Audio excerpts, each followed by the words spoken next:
गले के पिछले हिस्से में बलगम का आना, बार बार गला साफ करने की जरूरत महसूस होना। बात करेंगे इलाज की और ऐसी 3 वजूहात की जिनकी वजह से ये होता है। समझेंगे कि ऐसा क्यों होता है करूंगा, जिसके बाद आपको कभी ये प्रॉब्लम नहीं होगी। देखिए, जब आप एंटीबायोटिक्स लेते हैं स्पेशली वायरल इन्फेक्शन के लिए, तो इन्फेक्शन खत्म करने के साथ साथ बहुत से साइड इफेक्ट्स की वजह बनती है। एंटीबायोटिक्स आपकी बॉडी में मौजूद फ्रेंडली जरासीमों को खत्म कर देती हैं और ये वजह बनता है आपके मुदाफियती निजाम की कमजोरी की। आपका इम्यून सिस्टम वीक हो जाता है और इन फ्रेंडली बैक्टीरिया के खत्म होने से आपकी बॉडी में फंगस की ग्रोथ बढ़ती है। ये फ्रेंडली बैक्टीरिया जो हमारी बॉडी में पहले नेचुरली इस फंगस की ग्रोथ को रोके हुए थे, चूंकि अब खत्म हो गए हैं, तो अब ये फंगस पूरी बॉडी में फैल सकती है। इसके साथ साथ ये साइनसेस की वजह बनती है। तो एक छोटी सी वायरल इन्फेक्शन को खत्म करते करते अब आप एक बड़े मसले में फंस जाते हैं और अब आपको सहारा लेना पड़ता है स्ट्रॉन्ग मेडिसिन का, जो मजीद साइड इफेक्ट्स करती हैं और आपके मुदाफियती निजाम को कमजोर करती हैं। हम एक एक करके इन सब पे बात करेंगे और जानेंगे कि कैसे इन हैवी मेडिसिन के बगैर आप गले में आने वाली बलगम से छुटकारा हासिल कर सकते हैं। नंबर 1 पे है GERD,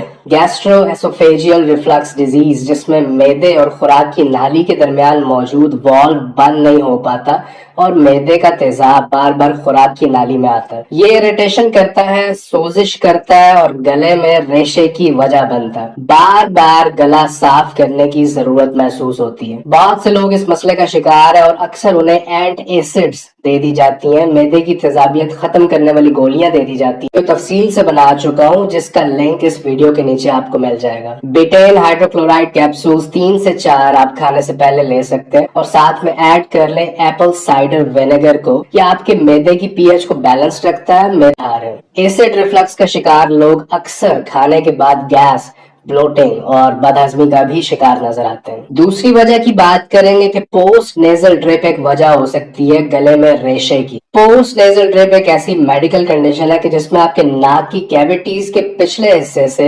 गले में रेशा टपकता है और आपको खांसी करने पे मजबूर करता है। वायरल, बैक्टीरियल या फंगल इन्फेक्शन की वजह से ऐसा होता है और ये उन बायोफिल्म्स की वजह से होता है जो हमारे फ्रेंडली जरासीमों ने एंटीबायोटिक्स से बचने के लिए बनाई होती हैं। बॉडी फ्रेंडली जरासीम कॉलोनीज बना के रहते हैं और अपने इर्द गिर्द एक ढाल सी बना लेते हैं। ये ढाल इन फ्रेंडली जरासीम को जिस्म में आने वाली एंटीबायोटिक्स से बचाती है और ये अगर ऐसा ना करे तो आपके खाए जाने वाली एंटीबायोटिक्स इन फ्रेंडली जरासीमों में और असल जरासीमों में फर्क ना कर पाए और इन सब को मार दें। फ्रेंडली माइक्रोब्स का खत्म होना, ये सब शामिल है। देखिए, ये जो फ्रेंडली जरासीम है, ये आपकी एंटीबायोटिक्स खाने से अपने इर्द गिर्द बायोफिल्म्स को मजीद स्ट्रॉन्ग कर लेते हैं और ये बायोफिल्म स्लाइमी होती हैं, अपने आप को प्रोटेक्ट करने की कोशिश करते हैं और नतीजे में ज्यादा रेशा पैदा करते हैं। अगर आपका रेशा येलोइश है या ग्रीनिश है तो ये बैक्टीरियल इन्फेक्शन की वजह से है, और अगर वायरल इन्फेक्शन है तो उस केस में रेशा साफ रंग का होता है, ट्रांसपेरेंट होता है, लेकिन ये 100% एक्यूरेट नहीं है कि कभी आप दोनों इन्फेक्शंस का इकट्ठा शिकार भी हो सकते हैं। पोस्ट नेजल ड्रिप, अगर तो ये प्रॉब्लम सीवियर नहीं है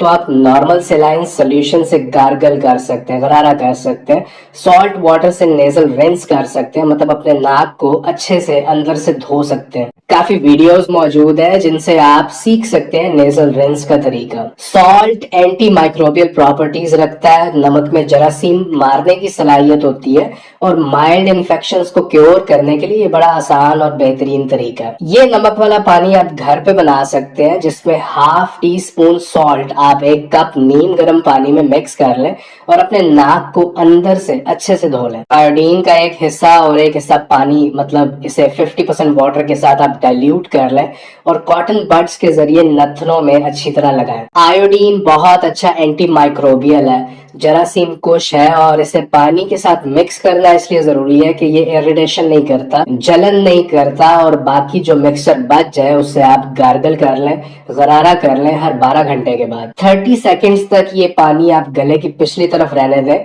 और थूक दें। ये तरीका बहुत इफेक्टिव है और 1-2 बार करने के बाद आप खुद को बहुत बेहतर महसूस करेंगे। माहौलियाती आलूदगी भी गले में रेशे की एक वजह बनती है और आपको इससे बचने के लिए अपने इम्यून सिस्टम को तगड़ा करना पड़ेगा। उसके लिए बेहतरीन तरीका है फास्टिंग, prolonged فاسٹنگ، روزہ رکھیں، لمبا روزہ رکھیں، خود کو بھوکا رکھیں۔ فوڈ الرجیز کی وجہ سے بھی یہ ہو سکتا ہے، اور اس میں کامن فوڈ الرجی ہے ڈیری پروڈکٹس، مطلب دودھ، ملائی، لسی، اس سے بچیں۔ چینی سے بچیں کہ انفلیمیشن کرتی ہے، کیلشیم سافٹ ٹیشو ڈیولپمنٹ کی وجہ بنتی ہے، ہارٹ اٹیک کی وجہ بنتی ہے۔ لہسن کو آپ اپنی خوراک میں شامل کریں، کچا لہسن کھانے کے ساتھ کھائیں کہ یہ اینٹی مائکروبیل ہے اور آپ کے امیون سسٹم کو اسٹرانگ کرتا ہے۔ اب آپ کو جاننا ہے کہ یہ ریشہ کہاں سے آ رہا ہے، کیا میدا اس کی وجہ ہے، کیا ناک سے ٹپک رہا ہے، یا حلق کی طرف سے آ رہا ہے، کہ یہی اس ویڈیو کا مقصد ہے۔ چینل پہ آنے کا شکریہ، اپنا خیال رکھیے۔